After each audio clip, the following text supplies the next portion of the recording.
Vamos a abrir nuestras Biblias en el Evangelio de Juan, capítulo 2. Juan, capítulo 2.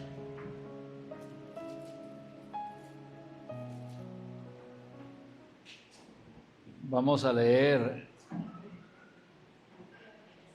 del verso 23 al verso 25. Dice la palabra de Dios. Estando en Jerusalén en la fiesta de la Pascua, muchos creyeron en su nombre, viendo las señales que hacía.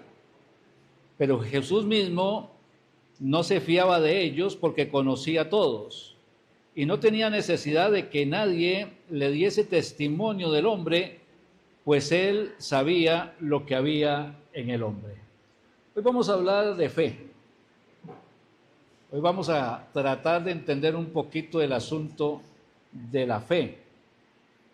Recuerden que era lo que había pasado anteriormente. El Señor Jesús había estado en las bodas de Caná, faltaba el vino, y en aquel momento, que era una fiesta que duraba 7 días, el hombre que se casaba tenía que tener todo eso listo, y si no tenía todo listo para sostener una fiesta de 7 días, era un descrédito total, social, una situación muy difícil. Llega María y le dice al Señor Jesús, les falta el vino. Y entonces el Señor manda a que llenen unas tinajas de agua y manda a que se lo lleven al maestresala. No sabemos cuándo se convirtió el agua en vino, pero cuando el maestresala lo probó, dijo, este es el mejor vino, y felicitó al marido. ¿Quién sabe cuánto estrés había en ese momento? ¿Quién sabe cómo estaba el asunto? No sabían cómo iban a salir adelante. Pero antes de que la necesidad estuviera, ¿quién estaba? El Señor Jesús. La necesidad se presenta, pero antes de que la necesidad se presente en su vida y en la mía, ya el Señor Jesús estaba ahí.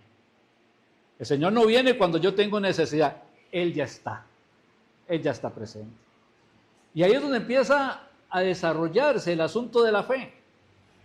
Tengo que aprender a creer sostenidamente a lo largo de mi vida, en las diferentes circunstancias, pruebas, aflicciones, tristezas que se pueden dar, que el Señor ya está presente antes que la prueba haya venido. Es un asunto de fe. Y entonces me pregunto, ¿tengo esa fe? ¿He alcanzado esa fe?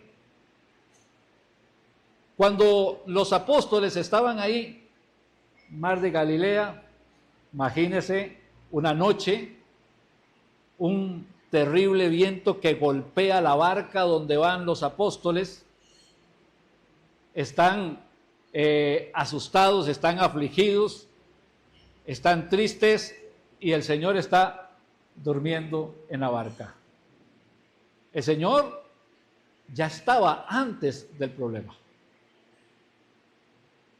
Y los apóstoles se vuelven donde el Señor, despierta, Señor, no es que perecemos. Y el Señor se levanta y da la orden, calma, enmudece, y en ese momento el lago de Galilea se vuelve sereno, manso, tranquilo, en paz.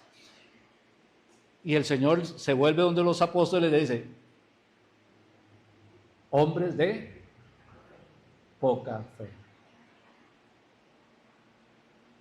En otro dice, ¿por qué dudasteis? Hombres de poca fe. ¿Cuál es el nivel de su fe? Ahora, podemos confundir fe con conocimiento. ¿Ok? Yo tengo la fe de que si me voy y me siento en esa banca, no me voy a caer. Eso es fe. Conocimiento. ¿Por qué? Porque yo he experimentado que me he sentado en la banca y no me caigo.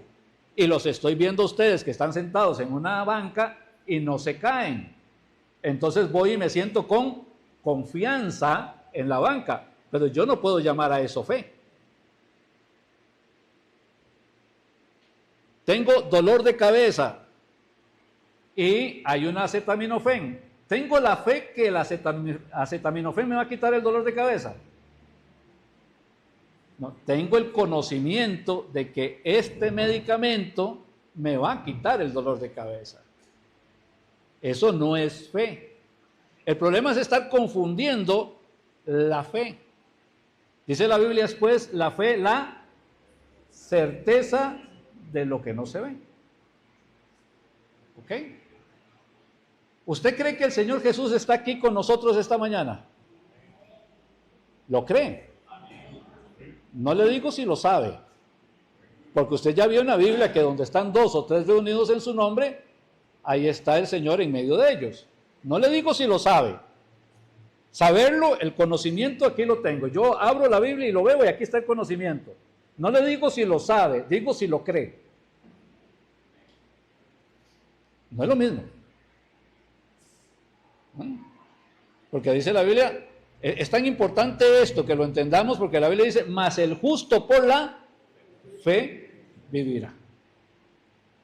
Y si retrocediere, no agradará a mi alma. Quiere decir que a veces uno se anima, cree, avanza en la fe, pero hay otros momentos que la fe como que se debilita, que desquebraja, se rompe, se quiebra y parece desaparecer. Entonces uno dice, entonces la fe tiene niveles. Sí. Imagínese la fe de Abraham. Y le dice el Señor a Abraham, sacrifica a tu hijo.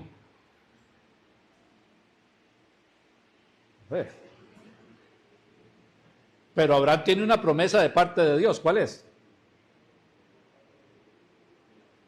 Que le dijo, en Isaac te será llamada descendencia. Ahora Dios se metió en un problema, porque si Él me prometió que en Isaac me será llamada descendencia y le quito la vida, pues va a tener que resucitarlo. Abraham es el primer hombre que cree en la resurrección sin que nadie haya resucitado. Y hermano, eso es una deducción suya, no, eso lo dice el libro de Hebreos capítulo 11. Usted toma Génesis, la lectura de Abraham, y va a Hebreos capítulo 11, hace las comparaciones, y usted dice, Abraham es el primero que cree que Dios va a levantar de los muertos a Isaac. Por eso él va y obedece, porque la fe realmente cuando se manifiesta es cuando el que dice tener fe obedece. Porque si yo digo que tengo fe pero no obedezco, entonces no es fe. Vamos captando la idea. No es saber. Yo puedo tener todo el conocimiento, pero igual no creo. Decía una ilustración de Billy Graham. Está un hombre en las cataratas del Niágara y ponen una cuerda de lado a lado y este hombre camina por la cuerda de un lado, se devuelve con la cuerda del otro lado y todo el mundo aplaude. Este hombre toma un barril y lo carga sobre sus hombros, camina por la cuerda de un lado, camina la cuerda y la gente aplaude. Este hombre pone peso en el barril, camina para un lado, camina para el otro y la gente aplaude. Y dice el hombre, ¿ustedes creen que yo puedo cargar a un hombre dentro del barril, ir y volver? ¿Qué dijo la gente? Sí. Bueno, ¿quién quiere venir y meterse en el barril para que yo lo pase? ¿Alguien se animó?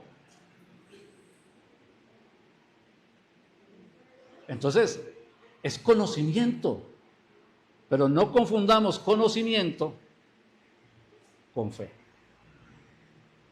Esta es la casa de Dios. Aquí se reúne la iglesia de Cristo. Aquí está el Espíritu Santo en medio nuestro. Vinimos a alabar y a glorificar al mismo Dios. ¿Lo cree o lo sabe? Porque eso cambia mi manera, mi actitud, mi accionar. No es lo mismo. Alguien dice, cuando el pastor predica, el Señor nos está hablando a través de él.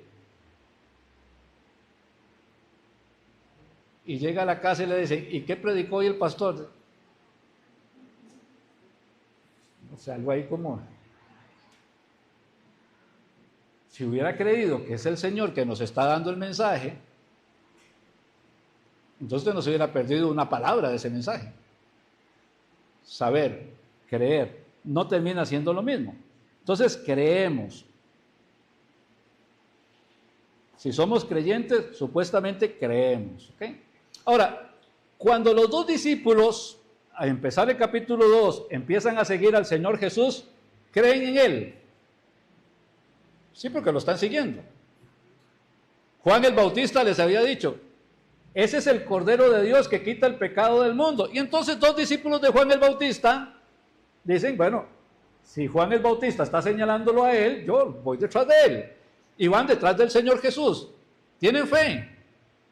Sí, están siguiéndolo.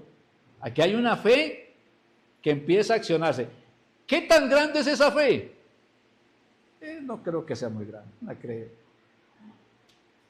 Apenas, ¿cierto? Empieza a tener fe,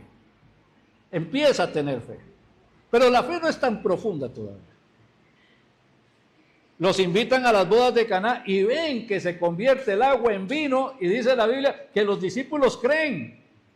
Esa fe empieza ¿a qué? A crecer. Ahora, la fe es algo, es un don de gracia, es un don sobrenatural. Nadie tiene fe, de manera natural nadie tiene fe. Si Dios no me da la fe, yo no voy a poder creer en Él. Yo no voy a poder llegar a la gracia. Porque por gracia sois salvos, por medio de la fe. Y esto no, ¿de quién? No de vosotros. Es un don de Dios. No por obras, para que nadie se gloríe. Entonces la fe es un don que Dios me está dando. Ahora, hay personas, Dios me da la fe para creer, pero yo me resisto a creer. Pero aquí están los discípulos, ellos están caminando, ellos están aprendiendo. Se están levantando paredes. Se está empezando a ver algo, un estilo de vida, un cambio de vida. Dice la palabra de Dios, de modo que si alguno está en Cristo, las cosas viejas, he aquí todas son hechas. Lo sabemos, ¿verdad? ¿Quiénes viven una vida nueva después de haber hecho profesión de fe? ¿O sigue viviendo con el mismo estilo de vida de antes? ¿Qué ha cambiado en su vida después de que usted hizo profesión de fe? ¿Qué ha cambiado? ¿Es usted una persona diferente? Ahora, yo puedo decir que sí, pero ¿qué dirá mi esposa? ¿Qué dirán mis padres? ¿Qué dirán mis amigos? ¿Soy una persona diferente? ¿O solamente soy una persona que los domingos va a la iglesia? Conocemos el versículo. Pero si el versículo no es como para creerlo, el versículo que está diciendo es que si yo soy una nueva criatura, mi estilo de vida cambió. Ya no camino conforme a las cosas del mundo, sino conforme a las cosas de Dios. Ya no amo el mundo, diría Juan en Juan capítulo 2, ya no amo el mundo ni las cosas que están en el mundo, porque si alguno ama el mundo, el amor del Padre no está en él. Paréntesis, si el amor del Padre no está en mí, entonces no soy cristiano. ¿Por qué? Porque la Biblia dice que cuando yo recibí a Cristo, el amor de Dios fue derramado en mi corazón por el Espíritu que me fue dado, por el Espíritu Santo. Y el Espíritu Santo es el sello que Dios da y que me hace ser propiedad de Él. Así que si el amor de Dios no está en mí, simplemente es porque todavía no tengo a Cristo en mi corazón. Puede ser que se esté construyendo una fe, pero todavía en este momento no tengo a Cristo en mi corazón.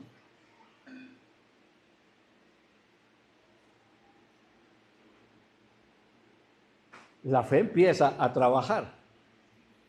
La iglesia moderna cree que por repetir una oración la gente se salva o no se salva.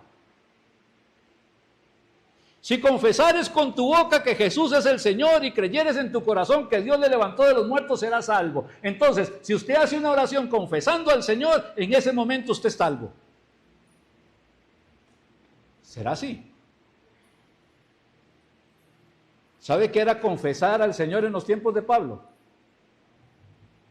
Era decir que el César no es Dios, que Jesucristo es Dios, y ponerse en una posición de que me van a quitar la vida por confesar que Jesucristo es el Señor. En medio de los judíos, confesar que Jesucristo es Dios, que es el Señor, es confesar que Él es Dios. Y los judíos no querían aceptarlo, y entonces todos los que reconocían ese señorío de Cristo, esa divinidad de Cristo, estaban expuestos al martirio y a la muerte. Si usted supiera que confesar a Jesucristo le pondría en una condición de posible muerte, lo confesaría.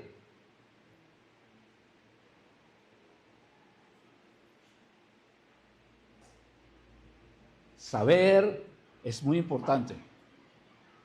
Creer, tener fe, es una dimensión que va creciendo. Dios no ha renunciado a mí.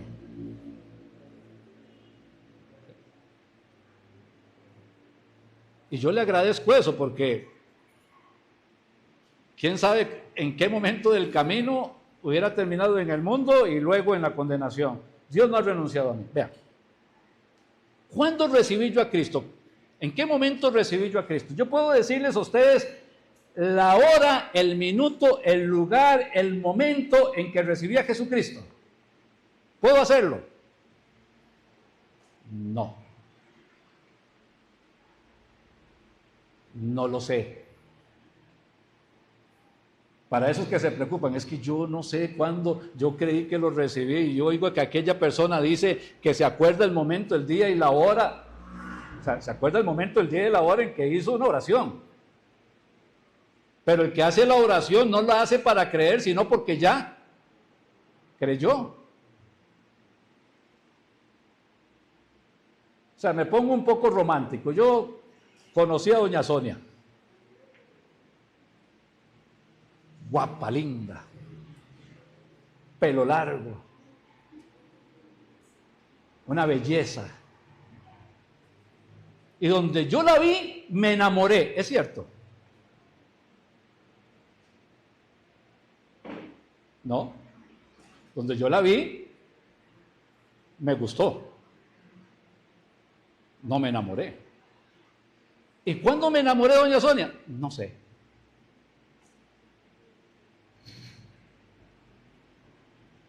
La vi, conversamos, hablamos, y de un momento a otro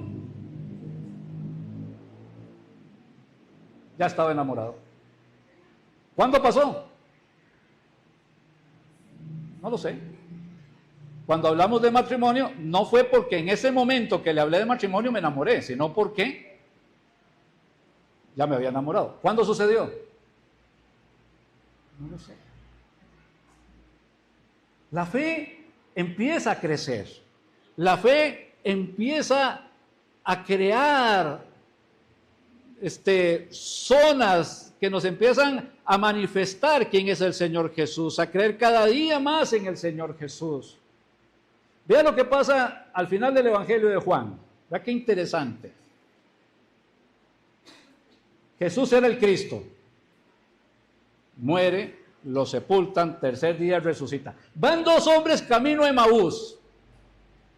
Aunque podía ser un matrimonio que iba camino a Emaús. No nos define si eran dos hombres, dos mujeres, si era un matrimonio. Pero ahí van dos camino a Emaús y van conversando entre ellos. y van hablando, y se les pone el Señor Jesús a la par y empieza a caminar con ellos. Y cuando camina con ellos, les pregunta, ¿qué son esas pláticas? ¿De qué están hablando? ¿Eres tú el único extranjero que no sabe? De Jesús Nazareno, profeta, allá no es Cristo. Ya le bajaron la categoría. Quiero decir que estos dos que iban camino de Emaús creían, sí,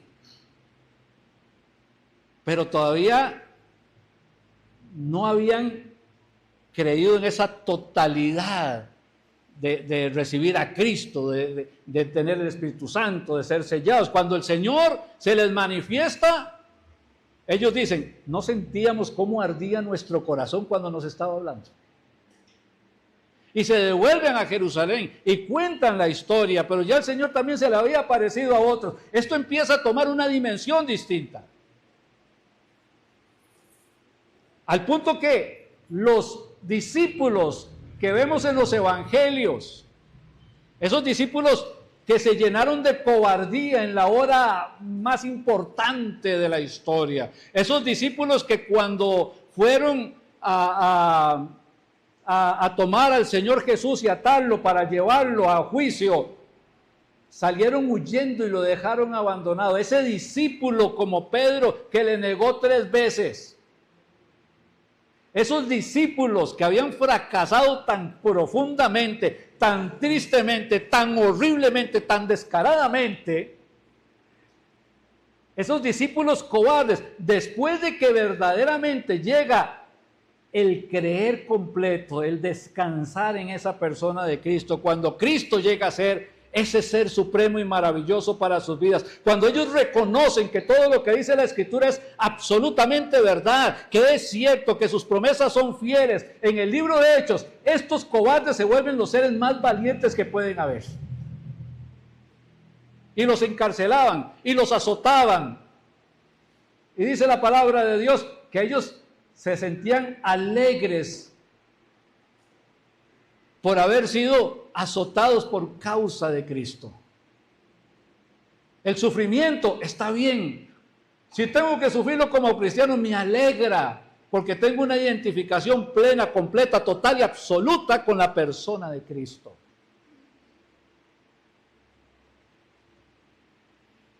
¿Cómo es su fe? ¿Cómo es su fe? Cuando hay una fe que ya ha madurado, el miedo empieza como ¿qué? Como una tiniebla, ¿verdad? Cuando ya calienta el sol empieza a desaparecer. A mayor fe, menor poder del miedo. ¿Sí? Están los discípulos, andan con el Señor Jesús. Otra vez están en el mar de Galilea, otra vez se montan en la barca, pero a diferencia de la primera que les dije, en esta ocasión el Señor no está montado en la barca. Los deja que se vayan solos.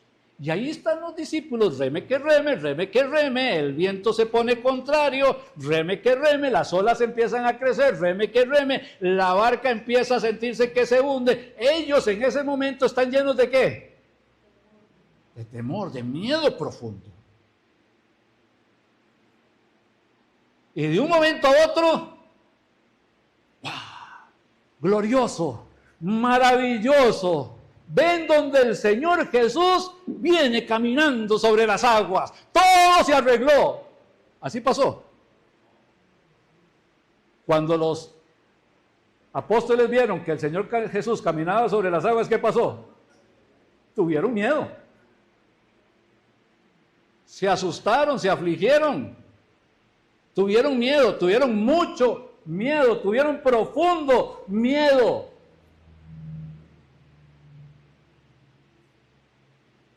Y el Señor les dice, no temáis, yo soy. ¿Cuántas veces, hermanos, está usted en medio de un mar de Galilea personal? ¿Cuántas veces está usted montado en esa barca? ¿Cuántas veces se siente usted solo en esa barca? ¿Cuántas veces usted está viendo cómo esa barca se anega, cómo el viento no lo deja avanzar por más que usted se esfuerce. Cuántas veces camina con miedo, se acuesta con miedo, se levanta con miedo, sigue sintiendo miedo, tiene miedo de lo que pasó, tiene miedo de lo que está pasando y tiene miedo de lo que va a pasar. Y el miedo abraza, y el miedo consume, y el miedo desanima, y el miedo quebranta, y el miedo destruye, y el miedo no permite que su fe en Cristo se manifieste. El miedo lo calla, el miedo lo pone en silencio, el miedo lo desacredita, el miedo lo elimina.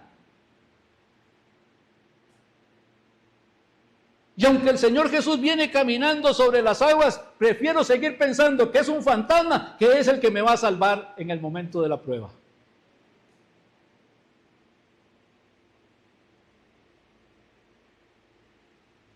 ¿Y la fe?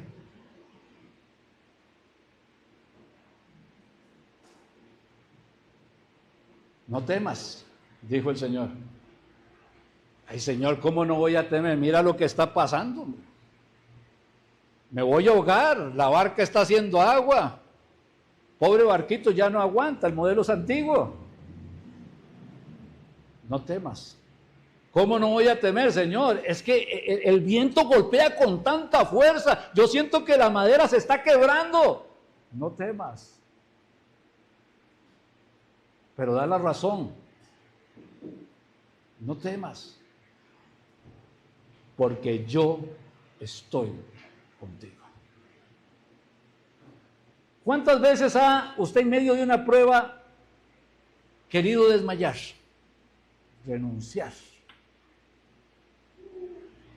apartarse, huir, largarse, perderse, zafarse y en algunos casos morirse? ¿Cuántas veces? ¿Y qué dice el Señor?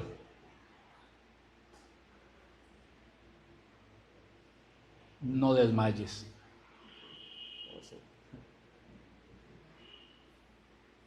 ¿Cómo no desmayes?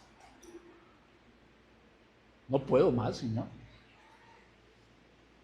Hoy no puedo más, hoy ya no puedo, Señor. Hoy me cuesta respirar, Señor. Hoy tengo un colapso nervioso total, completo. Ya no sé para dónde ver, ya no sé cómo levantarme, Señor. No sé cómo seguir adelante, Padre. No desmayes.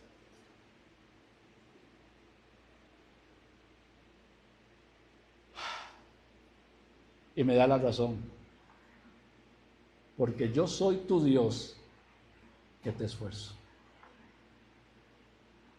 Yo no tengo fuerzas, pero Él me da fuerzas. ¿Qué dice la palabra de Dios? Él multiplica las fuerzas al que no tiene ninguna.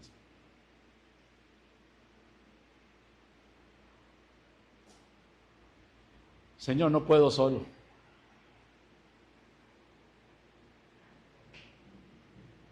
¿Y quién dijo que tenía que hacerlo solo? Me siento solo. Señor, aquí estoy en medio de la prueba, en medio de este valle de sombras de muerte. Estoy, Señor, en el pozo de la desesperación. Y no te veo. No te veo, pero ni caminando sobre las aguas para asustarme que eres un fantasma.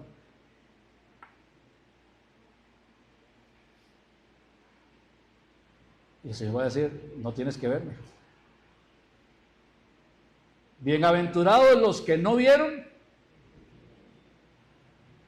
y creyeron. Porque la fe va madurando más allá. Ya no es solamente ver al Señor, sentir su presencia. Ya la fe empieza a madurar tanto que yo no tengo que verlo. Porque sé que está. Sé que está. Y entonces dice, ¿sabe algo? Siempre te ayudaré. De verdad, Señor, siempre. ¿Y cómo me vas a ayudar? te invitaría a que lea toda la palabra y que saque todas las promesas que están ahí y que todas están para que usted las pueda disfrutar, porque cada promesa que yo hago en la Escritura soy yo comprometiéndome conmigo mismo para bendecirlo a usted si usted quiere creer.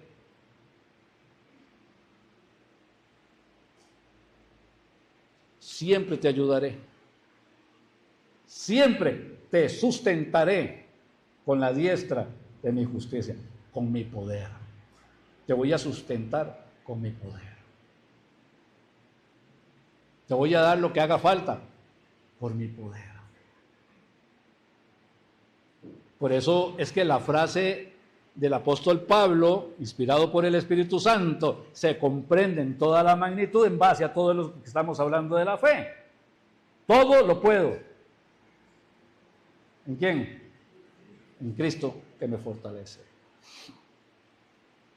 Un punto más. Una vez el Señor se lleva a 3 discípulos a un monte. Se le dice el monte de la transfiguración.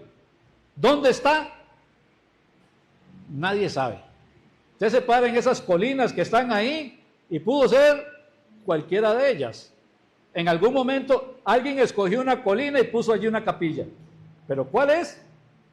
No la sé. Pero ahí estaba el Señor en una de esas colinas y está con Pedro, con Jacobo y Juan. Eran los preferidos. Algunos dicen, es que estos eran los 3 preferidos del Señor. No, el Señor no tiene preferidos. Lo que pasa es que en la Biblia dice que por boca de 2 o 3 testigos. Así que el Señor siempre llevaba, ¿qué?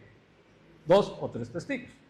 Y ahí va, monte de la transfiguración. Y de un momento a otro se manifiesta la gloria de Dios. Y Pedro, Jacobo y Juan se quedan sin saber ni qué pensar, ni qué decir, ni cómo decirlo. Está el Señor Jesús con ropas blancas, resplandecientes. Era más como ver luz que ver el color blanco. Y a la par de él estaba Moisés y por el otro lado estaba Elías y estaban hablando entre ellos. Wow. Wow. Dice la Biblia que Moisés y los profetas, ¿verdad? Hablan de Cristo. Ahí están Moisés y Elías. Y ellos no saben ni qué decir. Señor, ¿no quieres que hagamos 3 enramadas? Una para ti, otra para Moisés, otras para Elías. Que no sabían qué decir. Hay momentos en la vida en que no sabemos qué decir y lo mejor que podemos hacer, ¿qué es?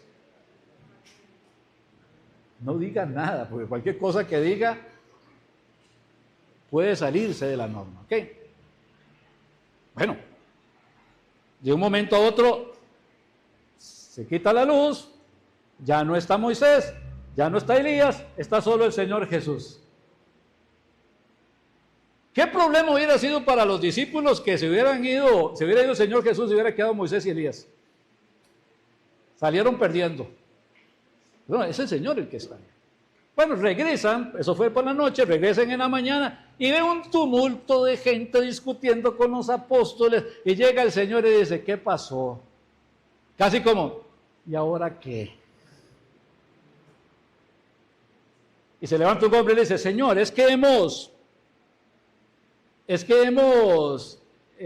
traje a mi hijo porque hay un demonio que lo tiene atormentado, no lo deja ni de noche ni de día y lo quiere matar y yo se lo dije aquí a sus discípulos y ninguno pudo hacer nada. Y el Señor dice, bueno, tráigamelo para acá. Ve al endemoniado, le dice al demonio, fuera, listo, el demonio tiene que irse, ¿por qué? Porque el Todopoderoso dijo, fuera. Cuando Pedro puso sus pies sobre las aguas y el Señor le dijo, ven, Pedro no tenía otra opción de qué, que ir, ¿por qué? Porque el Señor dijo, ven. Lázaro fuera, ¿y qué le quedó a Lázaro? aparecer fuera. Aquí no hay de otra. Porque cuando el Señor dice, tiene que cumplirse. Ok, ahí está. Saca el demonio. Luego en la noche le dicen los apóstoles, Señor, pero ¿por qué nosotros no pudimos? ¿Por qué no pudimos? Y el Señor le dice, porque este género solo sale con oración y ayuno. ¿Y qué entiendo yo entonces de ese texto? Que Dios me mandó ¿a qué? A orar y ayunar. ¿Es eso lo que me está diciendo el texto?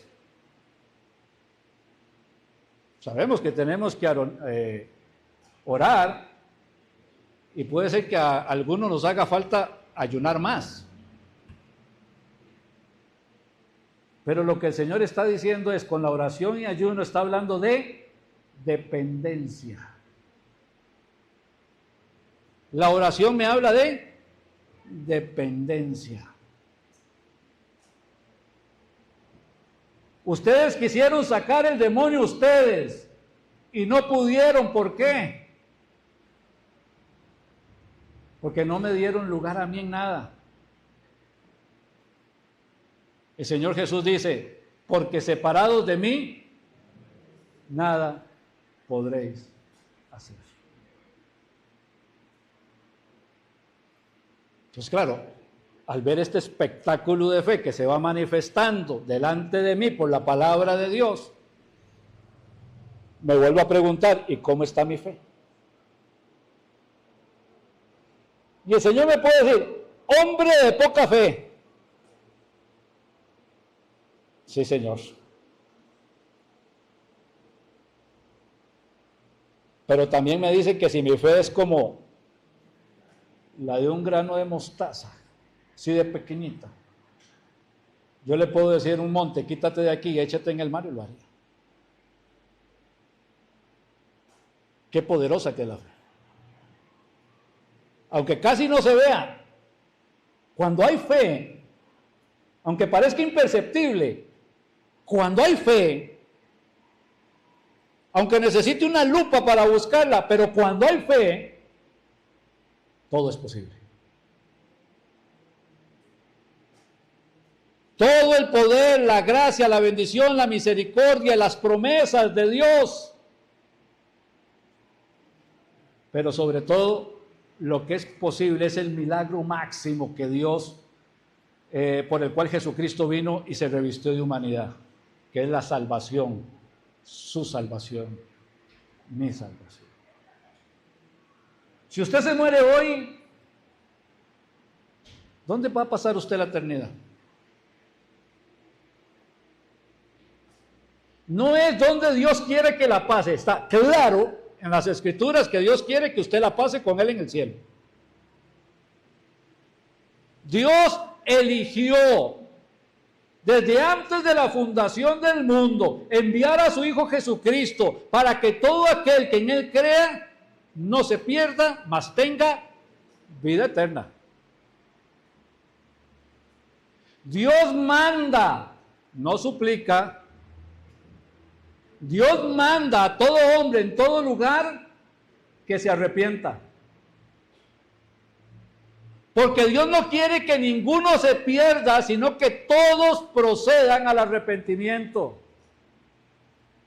De cierto os digo, el que oye mi palabra y crea el que me envió, tiene, no tendrá, tiene vida eterna y no vendrá condenación, mas ha pasado de muerte a vida.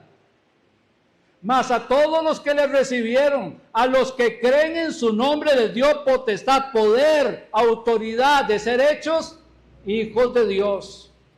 Porque de tal manera, amó Dios al mundo, que ha dado a su Hijo unigénito para que si usted cree, no se pierda, mas tenga vida eterna. ¿Cuál es la voluntad de Dios para usted? Que usted se pierda, que usted se vaya al infierno.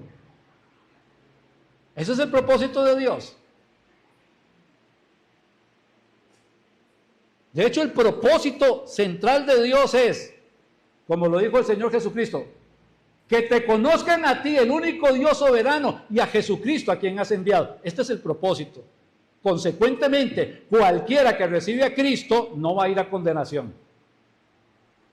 Pero no se trata nada más de que Cristo murió para que yo no vaya al infierno. No, Cristo murió con el propósito de que yo conozca al Padre, que tenga una relación real, profunda, maravillosa con el Padre, que crezca, que se desarrolle, y mientras esté en este mundo le sirva, y cuando esté allá en la gloria pueda disfrutar de toda esa herencia incorruptible, incontaminada, inmarcesible, que el Señor tiene preparada ya en los cielos para cada uno de nosotros. El Señor no dice, yo soy el camino y la verdad y la vida. Ya nadie más va a ir al infierno por causa de lo que yo hago. No, el énfasis no está ahí en la condenación. ¿Dónde está el énfasis? En el Padre. Es ir al Padre. Yo soy el camino y la verdad y la vida. Y nadie viene al Padre sino por mí. ¿Cuál es el propósito? El propósito, si usted no tiene a Cristo hoy en su corazón, el propósito al predicarle no es que usted, porque le tenga miedo al infierno, haga una oración y entonces usted diga, bueno, ya no voy al infierno. No, ese no es el propósito. Eso es la consecuencia de no recibir a Cristo. El propósito es que conozca al Padre, que tenga intimidad con el Padre, que el Espíritu Santo venga y selle su corazón, que transforme su vida, que le haga una nueva criatura. Y para eso se necesita fe. Porque muchos de los textos que estaba recitando, ustedes los estaban recitando conmigo. ¿Eso qué quiere decir? Que se lo saben. Pero la pregunta sería, ¿los creen?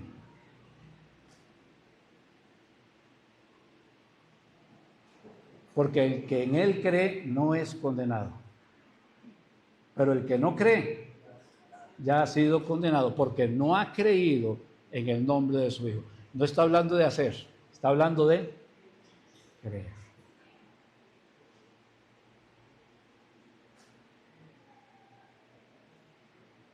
¿Usted está seguro que su hijo es salvo? A los padres les hablo. Sí, yo los traía desde que era pequeñito. ¿No está seguro de que es salvo?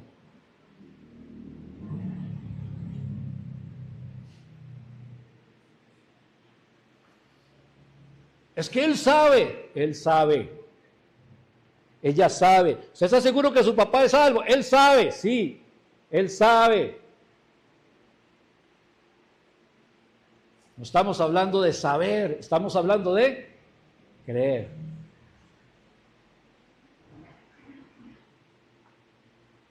Cree en el Señor Jesucristo y será salvo.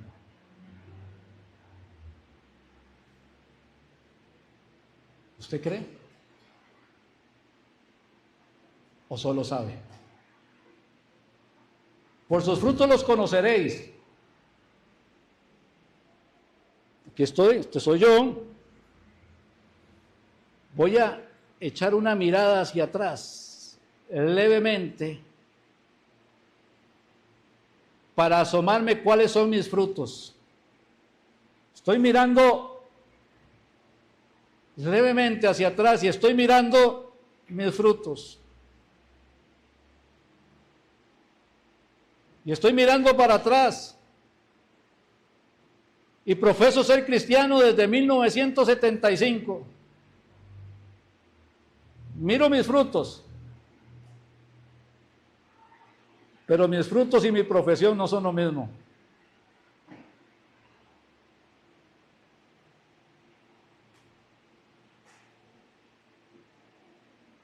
Tal vez algunos de ustedes miran hacia atrás y usted dice, veo mis frutos. Yo me bauticé del no sé cuánto, de no sé dónde, del año cuál. Y después de ahí he sido adúltero. Me he drogado. He dejado a mi familia sin comer por causa de una borrachera. He mentido. He robado. He dañado. Nunca he tenido misericordia. Nunca me he acercado al enfermo. Nunca he sacado de mi bolsillo para ayudar al necesitado.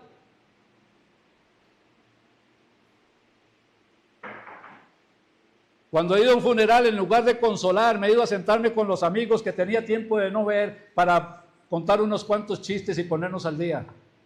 Mientras que la persona que se le murió, el ser querido, está ahí dolido sin que nadie lo abrace.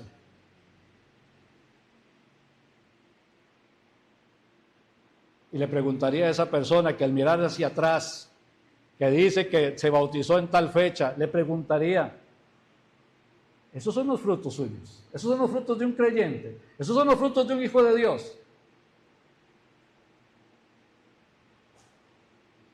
Los frutos no es para que los vea otra persona, véalos usted. Esos son los frutos de un hijo de Dios.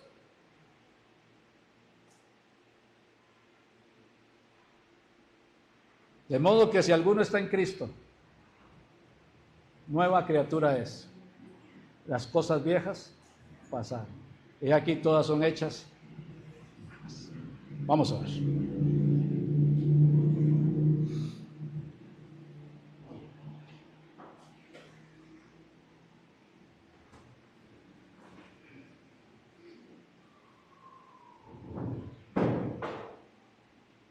A veces cuando estamos en oración, algunos oran, pero otros meditan.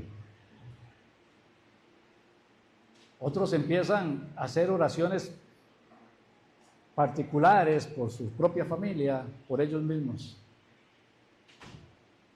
La oración no condiciona, no ata a que todos vamos a tener las mismas palabras del que ora, sino la necesidad que hay en cada corazón. Y este tiempo, que puede ser de oración de unos, puede ser para meditación de otros, puede ser de arrepentimiento para otros, puede ser de ponerse a cuentas con el Señor, o puede ser de recibir a Jesucristo como Salvador.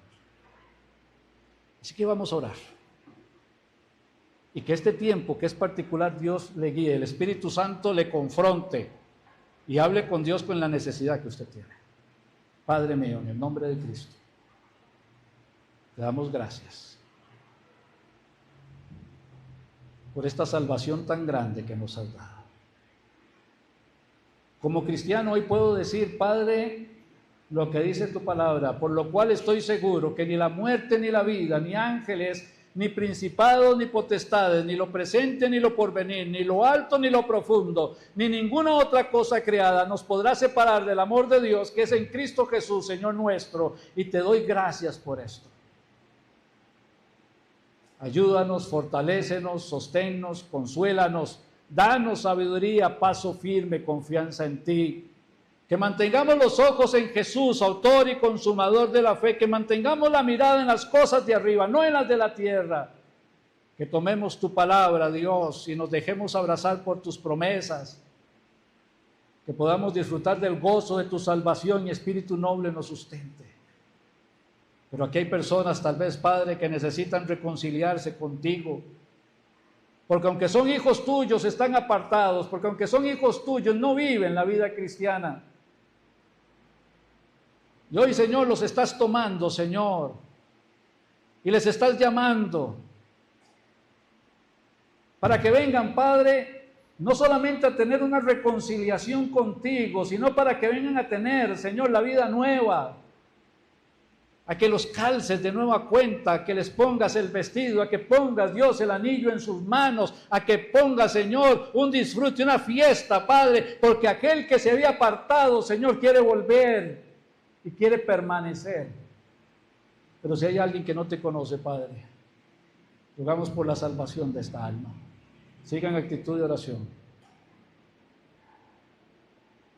Si usted no conoce a Cristo, usted está aquí porque Él está interesado en usted. Si usted no conoce a Cristo, usted está aquí esta mañana porque Él no quiere que usted se pierda, sino que proceda al arrepentimiento.